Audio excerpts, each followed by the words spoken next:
CC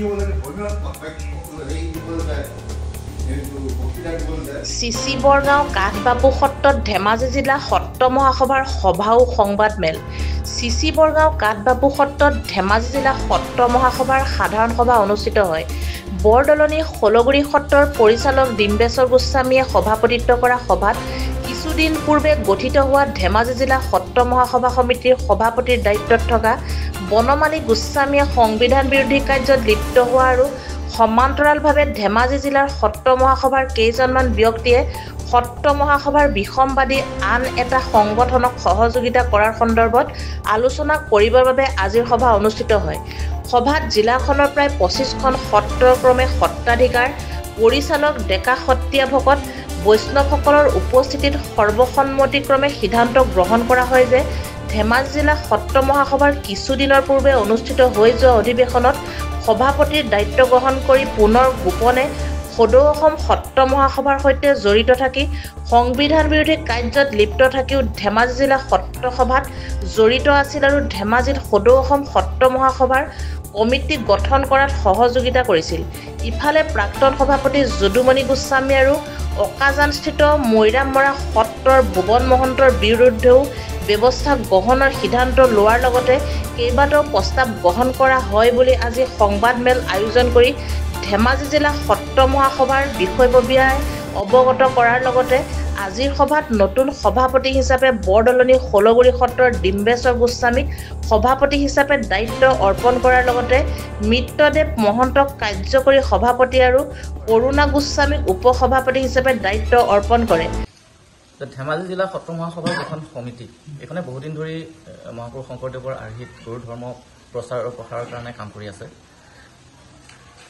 এই সমিতিখনে আজি নতুনকৈ গঠন কৰা এটা বছৰো সম্পূৰ্ণ হোৱা নাই, দায়িত্ব গ্ৰহণ কৰা মাত্ৰ 3 মাহ মানে হৈছে। তো ইয়াতে আমাৰ যিজন সভাপতি আছিল, এই সভাপতিজনে বনমালী গোস্বামী, তেখেত শ্ৰী বছৰগঞা সত্ৰৰ সত্ৰাধিকাৰ, তেখেতে সংগঠনটোৰ বিসম্বাদ কৰি অসম সত্ৰ মহাসভাৰ এটা বিৰোধী সংগঠন, বিসম্বাদী সংগঠন সদৌ অসম সত্ৰ মহাসভাৰ নামৰ সংগঠনটোত যোগদান কৰিছে ইতিমধ্যে, যাৰ কাৰণে আমাৰ ধেমাজি জিলা সত্ৰ মহাসভা সমিতিখনত এক অচলাৱস্থাৰ সৃষ্টি হৈছিল। আৰু সেই অচলাৱস্থা আঁতৰ কৰি আজি এক সুস্থিৰ পৰিৱেশত যাতে আমাৰ জিলা সমিতিখনে কাম কৰি যাব পাৰে, তাৰ কাৰণে এই চিচি বৰগাঁৱৰ শ্ৰী কাঠবাপু সত্ৰত আজি এখন ধেমাজি জিলা সত্ৰ মহাসভাৰ সাধাৰণ সভা আহ্বান কৰা হৈছে। আৰু এই সভাত আমি কেইটামান প্ৰস্তাৱ গ্ৰহণ কৰিছোঁ। যে প্ৰথম কথা, যিজন সভাপতিয়ে আমাৰ ধেমাজি জিলা সত্ৰ মহাসভাৰ সভাপতিৰ পদটো লৈ এটা বিসম্বাদী সংগঠনৰ কাৰ্যকৰী সভাপতিৰ পদ ইতিমধ্যে গ্ৰহণ কৰিছে, সেই কথা ইতিমধ্যে পেপাৰে পত্ৰই প্ৰকাশ পাইছে। গতিকে সেইজন সভাপতি আজি আমি সদনে সৰ্বসন্মতিক্ৰমে অনাস্থা প্ৰস্তাৱ গ্ৰহণ কৰি তেখেতক ধেমাজি জিলা সত্ৰ মহাসভাৰ পৰা বহিষ্কাৰ কৰা হৈছে। আজি জিলাখনত মুঠতে 25খন সত্ৰ আছিল যদিও ইয়াতে মাত্ৰ 3খন সত্ৰৰ বাহিৰে বাকী সকলোৰে প্ৰতিনিধি ইয়াতে উপস্থিত আছে। ইয়াতে আৰু এটা কথা হৈছে, আমি আৰু এজনক বহিষ্কাৰ কৰিব লগা হৈছে।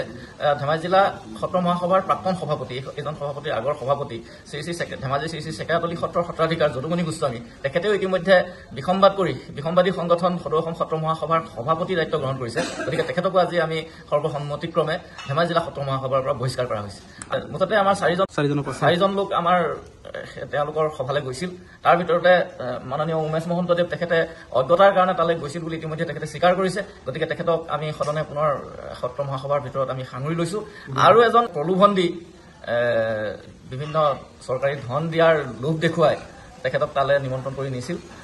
গতিকে তেখেতে আজি তেখেতৰ ভুল স্বীকাৰ কৰিছে। গতিকে তেখেতক আমি পুনৰ সমিতিৰ ভিতৰত অন্তৰ্ভুক্ত কৰি লৈছোঁ। আৰু এজন আমাৰ উপসভাপতি আছিল ভুৱন মহন্ত, অকাজানস্থিত শ্ৰী মৈৰামমৰা সত্ৰৰ সত্ৰাধিকাৰ, তেখেতেও তালৈ গৈছিল, কিন্তু তেখেতে আজি তেখেতক নিমন্ত্ৰণ কৰাৰ পিছতো তেখেত আহি উপস্থিত নহ'ল। তাৰ কাৰণে আজি সভাই এটা প্ৰস্তাৱ লৈছে যে তেখেতক এখন কাৰণ দৰ্শোৱাৰ জাননী জাৰি কৰাৰ ব্যৱস্থা গ্ৰহণ কৰা হওক, আৰু 15 দিনৰ ভিতৰত যদি তেখেতে উপযুক্ত কাৰণ দৰ্শাব নোৱাৰে তেতিয়াহ'লে তেখেতক বহিষ্কাৰ কৰা হ'ব, আৰু যদি উপযুক্ত কাৰণ দৰ্শাব পাৰে তেতিয়াহ'লে তেখেতক পুনৰ সত্ৰ মহাসভাৰ অন্তৰ্ভুক্ত কৰি লোৱা হ'ব।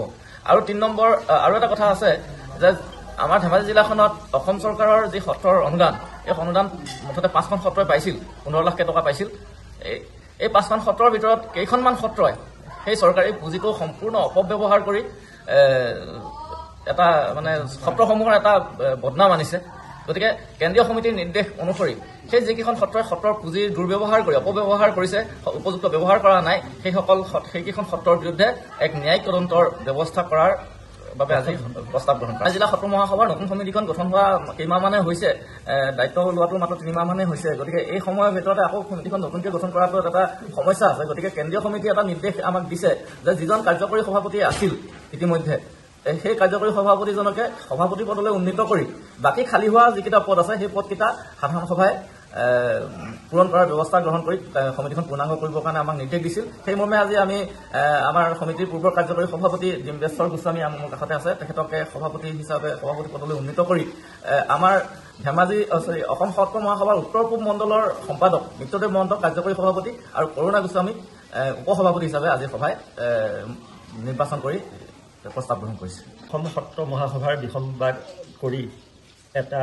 স্বাৰ্থন্বেষী ক্ষমতালোভী গোটে সদৌ অসম সত্ৰ মহাসভা নামে এটা নতুন সংগঠনৰ সৃষ্টি কৰি আমাৰ গুৰুজনাৰ আদৰ্শক জলাঞ্জলি দিয়া বুলি আমি ভাবোঁ।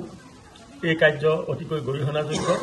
এনে কামৰ পৰা যিসকল গৈছে আৰু যাতে নেযায় তাৰ প্ৰতি মই আজি এই মিডিয়াৰ যোগেদি ৰাইজলৈ অনুৰোধ জনাম আৰু সকলোৱে যাতে একগোট হৈ গুৰুজনাৰ নীতি আদৰ্শ কৃষ্টি সংস্কৃতি এইখিনি আগুৱাই নিয়াত যাতে সহযোগিতা কৰে তাৰে কামনা কৰিছোঁ।